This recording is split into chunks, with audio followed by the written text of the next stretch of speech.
जय हिंद साथियों, मैं Anil Kumar SMT police teach hub में आपका स्वागत करता हूं।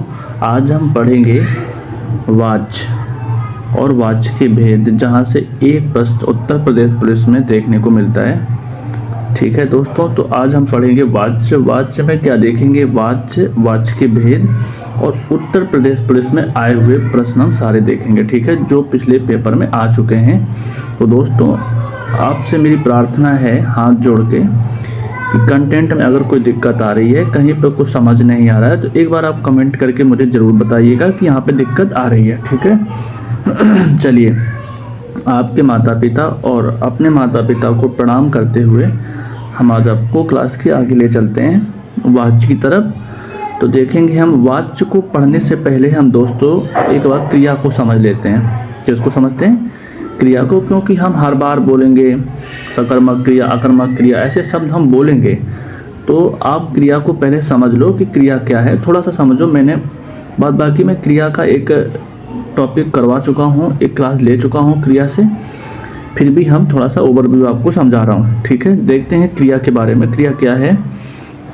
जो भी बच्चों हम काम करते हैं, क्या जो भी हम काम करते हैं, काम करना ही क्रिया कहलाती है। जैसे कि खेत जोतना, हल चलाना और जाना आना, टहलना, घूमना, ये सारी की सारी क्रियाएं हैं जो हम करते हैं, वही क्रिया है। ठीक है, अब देखते हैं क्रिया के भेद। अभी हम क्रिया के दो भेद पढ़ा रहे हैं। मैंने जो एक क्लास ली है क्रिया, उसमें सारा कुछ क्रिया का हमने बताया है, लेकिन फिर भी हम क्रिया के दो भेद अभी बता रहे हैं। कितने दोस्तों? दो। कौन कौन से? सकर्मक और अकर्मक। सकर्मक क्रिया क्या होती है? सकर्मक क्रिया होती है कर्म के साथ, जिस वाक्य में क्रिया के साथ में कर्म होता है तो वो सकर्मक क्रिया, और जिसके साथ में कर्म नहीं होता है वो होती है अकर्मक क्रिया। जैसे राम खाता है, तो इसके साथ में कर्म नहीं है तो ये हो गई अकर्मक क्रिया। राम खाना खाता है, क्या खाता है? खाना। तो दोस्तों ये होती है सकर्मक क्रिया, है ना। अब समझो सकर्मक और अकर्मक पहचानने की विधि। कैसे पहचानेंगे कि ये सकर्मक क्रिया है और कैसे पहचानेंगे ये अकर्मक क्रिया है।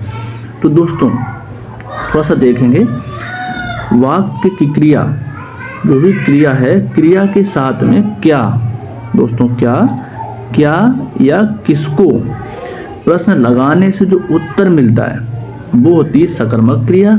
क्या या किसको प्रश्न लगाने से उत्तर ना मिले वो होती है अकर्मक क्रिया, है ना बच्चों। जैसे कि यहाँ पे मैंने लिखा था राम खाना खाता है, राम कर्ता हो गया, खाता है क्रिया हो गई, क्या खाता है? खाना खाता है। तो हमें उत्तर मिल गया ना बच्चों? हाँ, उत्तर मिल गया। तो ये हो गई हमारी सकर्मक क्रिया। अगर हमें उत्तर नहीं मिलता है तो अकर्मक क्रिया। जैसे यहाँ लिखा है राम खाता है, क्या खाता है? नहीं पता ना, तो ये दोस्तों हो गई अकर्मक क्रिया। ये चीज़ आप समझ गए होंगे ना दोस्त। चलिए, ये चीज़ हम समझ गए हैं कि सकर्मक और अकर्मक क्रिया क्या है। अब हम पढ़ते हैं वाच्य को। क्या पढ़ते हैं दोस्तों? वाच्य, यानी वाच्य क्या है और वाच्य के कितने भेद होते हैं। दोस्तों वाच्य का अगर सिंपल शब्द हम समझें, क्या दोस्तों सिंपल शब्दों में समझें, तो इसका जो अर्थ होता है वो होता है कहना या फिर बोलना। क्या दोस्तों? कहना या बोलना, है ना। ये बात समझ में आई होगी कि वाच्य का जो शाब्दिक अर्थ है उसका अर्थ है कहना या फिर बोलना। ठीक है, अब हम बात समझें इसकी परिभाषा क्या है। परिभाषा देखते हैं क्या है परिभाषा।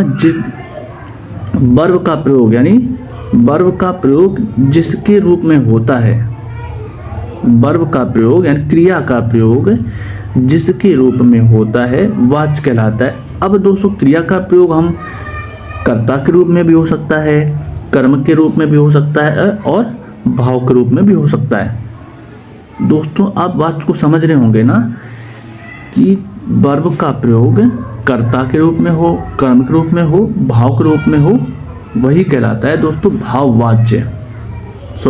वही कहलाता है वाच्य। क्या दोस्तों? अब आप समझ गए होंगे ना, यानी वर्ब का प्रयोग कर्ता, कर्म और भाव के रूप में होता है, वाच्य कहलाता है। ठीक है दोस्तों, आप समझ गए। जैसे मैंने क्या बोला, साधना किताब पढ़ती है। पहला एग्जाम्पल लिया, साधना किताब पढ़ती है, साधना किताब पढ़ती है। तो दोस्तों कर्ता हो गया और ये वर्ब हो गई और इस वर्ब का पूरा जोर किस पे जा रहा है? साधना पे जा रहा है। इसकी साधना पढ़ती है। मान के चलो हमने साधना को थोड़ी देर हाइड कर लिया, साधना को हाइड कर लिया, तो किताब पढ़ती है। कौन पढ़ती है किताब? कुछ भी, मतलब पता नहीं चला कुछ, तो ये सेंस नहीं रहा पूरा। तो जो जिस वर्ब का जोर कर्ता पर पड़ता है वो कहलाती है हमारी कृतवाच्य। ठीक है। अब दूसरा देखो यहाँ पे क्या है? सुनीता के द्वारा गाना गाया जाता है। सुनीता के द्वारा गाना गाया जाता है। गाना गाया जाता है किसके द्वारा? सुनीता के द्वारा। के द्वारा से शब्द आ जाए तो वो होता है कर्मवाच्य। ठीक है। अब जैसे उससे चला नहीं जाता है तो भाववाच्य हो गया, असमर्थ का बोध हो गया, है ना। चलिए देखते हैं अगला हम वाच्य के प्रकार। तो दोस्तों वाच्य के प्रकार होते हैं 3। कितने होते हैं? अब बोलेंगे 3। कौन कौन से? दोस्तों ये चीज़ आप लिख लो, कहीं पे नोट कर लो, प्रश्न यहाँ से आते हैं और मैं उतना ही करवा रहा हूँ जितना उत्तर प्रदेश पुलिस के लायक है। ठीक है दोस्तों। अब यहाँ पे जैसे कि वाच्य के प्रकार हमने देखे 3 होते हैं, कृतवाच्य, कर्मवाच्य और भाववाच्य। ठीक है। आप देखते हैं कृतवाच्य क्या होता है? कृतवाच्य का दूसरा नाम होता है कर्तावाचक, जहाँ पर कर्ता की प्रधानता होती है, कर्ता पे बल ज़्यादा होता है ना। यानी वर्ब का पूरा प्रभाव कर्ता पर पड़ता है। वर्ब मतलब क्रिया का पूरा प्रभाव कर्ता पर पड़ता है, वो कहलाता है दोस्तों कृतवाच्य, है ना। वाच्य दोस्तों आप समझ रहे होंगे, कुछ बच्चे जो हाई स्कूल 9th में पढ़ा होगा, voice, active voice, passive voice, वही है बच्चे हिंदी में। इंग्लिश में 2 वॉइस होते हैं, एक्टिव वॉइस और पैसिव वॉइस, और हिंदी में 3 होते हैं, है ना, एक्टिव, पैसिव और इम्पर्सनल भाववाच्य जिसे बोलते हैं। ठीक है। तो समझ गए होंगे बच्चे कुछ तो। चलिए कृतवाच्य में मैंने क्या समझा? कर्ता की प्रधानता होती है ना, और इसमें कर्ता के जो क्रिया है, क्रिया कर्ता के अनुसार होती है। जो क्रिया है दोस्तों वो कर्ता के अनुसार बदलती है। जैसे लिंग अगर बदल गया तो क्रिया का रूप भी बदल जाएगा, वचन बदल गया तब भी क्रिया का रूप बदलेगा, पुरुष चेंज हो गया तब भी क्रिया का रूप बदल जाता है। ठीक है दोस्तों। चलिए, और ये भूतकाल में मुख्य रूप से कर्ता के साथ नहीं आता है। ये भी चीज़ें याद रखना दोस्तों। अगर कृतवाच्य में, कर्तावाचक में भूतकाल में वाक्य है तो दोस्तों उसमें ने शब्द, ना, नी, ने शब्द लगा होगा। ठीक है दोस्तों। और विभक्ति चिन्ह नहीं होते, जो विभक्ति चिन्ह होते हैं वो चीज़ें नहीं होती हैं इसमें। ठीक है। अब समझो, अगर क्या या किसको सवाल करने से उत्तर मिलता है वही होता है दोस्तों कृतवाच्य, है ना। यानी सकर्मक क्रिया, चीज समझ रहे होंगे ना, सकर्मक क्रिया भी कृतवाच्य में ही होए। अब समझो जैसे सीता पत्र लिख रही है, सीता पत्र लिख रही है, पत्र कौन लिख रही है? सीता। क्या लिख रही है? पत्र। यानी कर्म है दोस्तों इसके साथ में ना, जो कर्म है तो हमारी कृतवाच्य होगी। ऐसे ही इसमें देखो, मैं प्रतिदिन दौड़ता हूँ, मैं दौड़ता हूँ प्रतिदिन, कर्म भी है और दौड़ने का पूरा प्रभाव कर्ता पर पड़ रहा है, मुझे पर, मैं पर। चिड़िया घोंसला बना रही हैं, चिड़िया घोंसला बना रही हैं, बनाने की जो क्रिया है वो चिड़िया पर है, तो पूरा जो वर्ब का है प्रभाव वो कर्ता पर पड़ रहा है। किसान खेत जोत रहा है तो जोतने का प्रभाव किसान पर पड़ रहा है ना। इसके बाद बच्चे मैदान में खेल रहे हैं, खेलने की क्रिया हो गई बच्चे पर। अब पक्षी उड़ रहे हैं, देखो इसमें पक्षी उड़ रहे हैं, अकर्मक क्रिया है, कर्म नहीं है, बट फिर भी ये कृतवाच्य है। तो दोस्तों जो उड़ने की क्रिया है, उड़ने की जो बल है वो हमारा पक्षियों पर जा रहा है, पूरा का पूरा जोर पक्षी पर जा रहा है। ठीक है दोस्तों, ये चीज़ समझ गए होंगे ना कृतवाच्य क्या है। चलिए अब हम देखते हैं अगला कर्मवाच्य। कर्मवाच्य क्या है? कर्म की प्रधानता होती है बच्चों इसमें, किसकी? यानी वर्ब का प्रभाव कर्म पर पड़ता है। किस पर दोस्तों? कर्म पर जोर पड़ता है। इसमें सकर्मक क्रिया, केवल सकर्मक क्रिया के साथ ही कर्मवाच्य संभव है। ठीक, उसमें अकर्मक और सकर्मक दोनों होती हैं। कर्ता की स्थिति जो कर्ता की स्थिति होती है, इसमें कर्ता छिपा होता है दोस्तों। क्या? कर्ता छिपा होता है। जैसे रावण मारा गया, किसके द्वारा? राम के द्वारा। तो मतलब कर्ता छिपा होता है ना। गौड़ मतलब छिपा, कर्ता छिपा होता है। ठीक है। के द्वारा और से जैसे शब्द इसमें देखने को हमें मिलते हैं। क्लियर दोस्तों? ये जैसे नौकर द्वारा चाय लाई जाएगी, किसके द्वारा लाई जाएगी? नौकर के द्वारा। तो ये हमारा कर्मवाच्य हो गया। शत्रु द्वारा नगर को घेर लिया गया, द्वारा शब्द लगा है तो कर्मवाच्य हो गया। किसानों द्वारा फसल काट ली गई, कर्मवाच्य हो गया। रावण मारा गया, किसके द्वारा मारा गया? रावण मारा गया है किसी के द्वारा, तो अगर मारा गया होगा ना, तो यहाँ पे कर्ता जो है वो हाइड कर दिया गया है, के द्वारा से हाइड कर दिया गया है, तो ये हमारा कर्मवाच्य हो गया। सीता द्वारा रावण देखा गया। ठीक है। रोगी को दवा दी गई, किसने दी होगी ना दवा रोगी को, है ना। या फिर सीता के द्वारा रोगी को दवा दी गई, डॉक्टर के द्वारा रोगी को दवा दी गई, है ना। ऐसे हेलमेट ना पहनने वालों को दंडित किया जाएगा, हेलमेट ना पहनने वालों को दंडित किया जाएगा, किसके द्वारा? पुलिस के द्वारा, है ना। चलो, चालान घर भिजवा दिया जाएगा, पुलिस के द्वारा चालान घर भिजवा दिया जाएगा किसी और के थ्रू। ठीक है। भ्रष्टाचार को बढ़ावा दिया जा रहा है, भ्रष्टाचार को बढ़ावा दिया, ये किसी के द्वारा ही तो दिया जा रहा होगा ना। तो सारे के सारे इसमें दोस्तों के द्वारा शब्द आते हैं, के द्वारा हो गए और से ऐसे शब्द लगे हो तो वहाँ पर दोस्तों कर्मवाच्य होता है। क्लियर? चलिए अगला समझते हैं। भाववाच्य क्या है दोस्तों? भाववाच्य हिंदी व्याकरण में वाच्य का ही दोस्तों ये एक भेद है, जिसमें ना तो कर्ता की प्रधानता होती है और ना ही कर्म की प्रधानता होती है। इसमें भाव की प्रधानता होती है। किसकी दोस्तों? भाव की। वहाँ पे होता है भाववाच्य। अब समझो इसमें भाववाच्य कौन कौन से होंगे?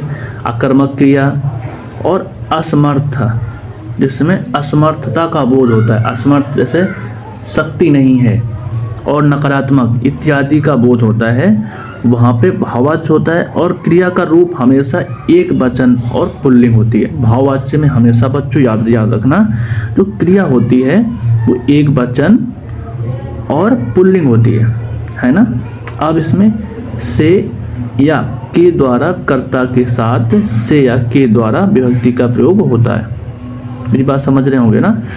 से के द्वारा की अगर बात करें तो उसमें जो कर्ता के साथ में से या के द्वारा सब विभक्ति का प्रयोग होता है ना। चलो, कैसे? पक्षियों से उड़ा जाता है, पक्षियों से उड़ा जाता है, इसमें सामर्थ्य का बोध हो रहा है। सामर्थ्य मतलब भाव का ही तो बोध हो रहा है, पक्षियों से उड़ा जाता है ना। मुझसे चला नहीं जाता है, नकारात्मक का बोध हो, मेरी इतनी शक्ति नहीं है कि हमसे चला जाए, बीमार हूँ, इसे चला नहीं जाता है ना। दोस्त कितना आसान है। मरीज से उठा नहीं जाता है, मरीज एकदम असमर्थ है, उससे उठा नहीं जा रहा है। मुझसे सर्दियों में नहाया नहीं जाता है, आशा से रोया नहीं जाता है, और मुझसे बैठा नहीं जाता है, हमारे द्वारा घूमा जाएगा। ये सारे के सारे दोस्तों भाववाच्य में होते हैं। अब आप समझ गए होंगे भाववाच्य में। अब हम देखते हैं दोस्तों इसके प्रश्न।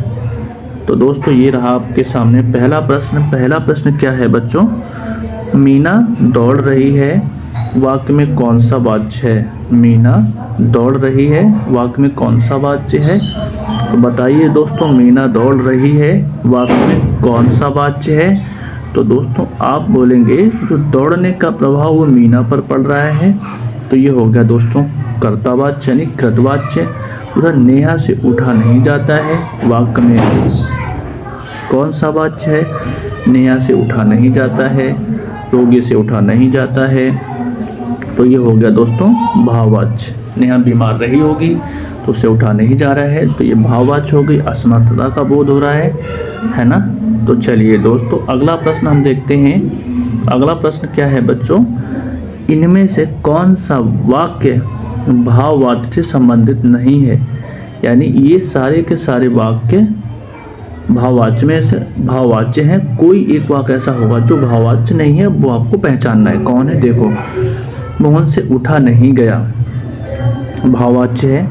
मैं पत्र नहीं पढ़ सका, बच्चे से रोया नहीं गया, उससे चला नहीं जाता, सारे के सारे भाववाच्य हैं। खा जो है कौन सा दोस्तों, आप बोलेंगे खा, यानी मैं पढ़ नहीं सका, मैं पत्र पढ़ नहीं सका, ये हमारा हो गया दोस्तों कर्तावाच्य। ठीक है, तो ऑप्शन हमारा बी सही है। ठीक है दोस्तों, चलिए अध्यापक ने कक्षा में गणित की परीक्षा ली। अध्यापक ने कक्षा में गणित की परीक्षा ली। दोस्तों मैंने एक बताया था जो भूतकालिक वाक्य होंगे कर्तावाचक में, उसमें ना नी शब्द लगा होता है, तब वो होते हैं कर्तावाचक। तो यहाँ पे गा हो गया दोस्तों कर्तावाचक। ठीक है, चलिए अब हम देखते हैं अगला प्रश्न क्या है। आदेश का पालन किया जाए, आदेश का पालन किया जाए, तो इसमें दोस्तों कौन सा है, तो आप बोलेंगे भाववाच्य। ठीक है, इसके बाद किस वाक्य में क्रिया का भाववाच्य रूप है, तो आप बोलेंगे दोस्तों किस क्रिया में भाववाच्य रूप है, तो दोस्तों आप बोलेंगे दर्द के कारण उससे सोया नहीं गया। कौन सा है, गा, दर्द के कारण उससे सोया नहीं गया। इसमें हो रहा है शक्ति का बोध, असमर्थता। ठीक है, चलिए दोस्तों अगला प्रश्न है। अब दोस्तों यहाँ से सारे के सारे जो प्रश्न हमने लिए हैं वो उत्तर प्रदेश पुलिस कांस्टेबल में पूछे गए हैं। तो दोस्तों आप कितने प्रश्न कर पाए हैं एक बार ज़रूर मुझे बताइएगा। ठीक है, तो चलिए दोस्तों क्या है देखेंगे हम। इसमें पहला प्रश्न है, मुझसे पत्र लिखा गया कौन सा वाच्य है। मुझसे पत्र, मैंने क्या होता है के द्वारा से शब्द होते हैं, वहाँ पर दोस्तों कर्मवाच्य होता है। अब निम्नलिखित में से किस वाक्य में कर्तावाच्य का प्रयोग हुआ है, ये दोस्तों वाक्य में कौन सा कर्तावाच्य है ना, तो इसमें है मोहन पुस्तक पढ़ रहा है, ये हमारा ऑप्शन सही है। छात्रों द्वारा कर्मवाच्य है। मजदूर से दर्द के कारण उठा नहीं गया, भाववाच्य है। आज नागरिकों द्वारा सफाई अभियान चलाया जाएगा, सारे कर्मवाच्य है। ये हमारा दोस्तों कर्तावाच्य है। ठीक है, चलिए हम अगला प्रश्न देखते हैं। अगला प्रश्न क्या कह रहा है, पुस्तक पढ़ी जाती है, कौन सा वाक्य है, पुस्तक पढ़ी जाती है, बताइए दोस्तों। ये आप लोग कमेंट में हमें बताएंगे कौन सा सही है इसका। ठीक है, उसके बाद श्याम को पुस्तक पढ़नी है, श्याम को पुस्तक पढ़नी है, तो बताइए दोस्तों श्याम को पुस्तक पढ़नी है कौन सा है, बताओ दोस्तों। आप बोलेंगे कर्मवाच्य। ठीक है, चलिए अगला प्रश्न हम देखते हैं। अगला प्रश्न क्या है बच्चों, कर्मवाच्य में प्रधान होता है, तो आप बोलेंगे दोस्तों कर्म, बिल्कुल सही। उमा से पढ़ा नहीं जाता है, तो दोस्तों इसमें कौन सा है, आप बताओ दोस्तों। उमा से पढ़ा नहीं जाता है, तो आप बोलेंगे भाववाच्य। कौन सा दोस्तों है, भाववाच्य। चलिए अगला प्रश्न देखते हैं। अगला क्या है, कर्मवाच्य में प्रधान होता है, ये दोस्तों प्रश्न 2018 में भी पूछा गया है और एक बार और पूछा गया है। ठीक है दोस्तों, तो इसमें दोस्तों कर्मवाच्य प्रधान कौन सा होता है, तो आप बोलेंगे कर्म। कौन सा है दोस्तों, कर्म। ठीक है, उसके बाद निम्नलिखित प्रश्न में 4 विकल्पों में से उस सही विकल्प का चयन करें जो निर्देशानुसार वाक्य परिवर्तन सही विकल्प है। दोस्तों राधा स्कूटी चला रही है, इसका कर्मवाच्य, राधा स्कूटी चला रही है, इसका कर्मवाच्य कौन सा है दोस्तों। कर्मवाच्य बताइए, कर्मवाच्य कौन सा है, तो आप बोलेंगे राधा से स्कूटी चलाई जाती है, राधा से स्कूटी चलाई जाती है, ये हो गया हमारा कर्मवाच्य। ठीक है भाई, पहला ऑप्शन सही है। अगला देखते हैं, अगला क्या है। अगला प्रश्न है, आम खाया जाता है, आम खाया जाता है, कौन सा वाच्य है, तो दोस्तों आप बताएंगे आम खाया जाता है कौन सा वाच्य है, बताओ दोस्तों। आम खाया जाता है कौन सा वाच्य है, बताओ दोस्तों। आम खाया जाता है कौन सा वाच्य है। चलिए अगला प्रश्न है, निम्नलिखित प्रश्न में 4 विकल्पों में से उस विकल्प का चयन करें जो निर्देशानुसार वाक्य परिवर्तन वाला सही विकल्प है। हाथी ने केला खाया, इसका बनाना है आपको कर्मवाच्य, तो दोस्तों हाथी के द्वारा केला खाया गया। है ना। चलिए दोस्तों, अगला प्रश्न क्या है 17, निम्नलिखित वाक्य में कौन सा वाच्य है मुझसे यह कार्य नहीं किया जा सका। इसमें दोस्तों कौन सा वाच्य है आप बताएंगे। मुझसे यह कार्य क्या है दोस्तों, मुझसे यह कार्य नहीं किया जा सका। बताओ मित्रों कौन सा है, मुझसे यह कार्य नहीं किया जा सका। तो आप बोलेंगे कर्तावाच्य। क्या दोस्तों, कर्तावाच्य। चलिए दोस्तों, यहाँ से अब हम अगली क्लास में आपको लेके चलेंगे, ठीक है ना। इतने प्रश्न हमारे रहे, आप लोग कमेंट में ये बताएंगे कितने प्रश्न आपने सही कर पाए हैं, है ना दोस्तों। अगली क्लास है हमारी टेंस, जहाँ से एक प्रश्न आता है, तो टेंस को भी हम कवर कर रहे होंगे।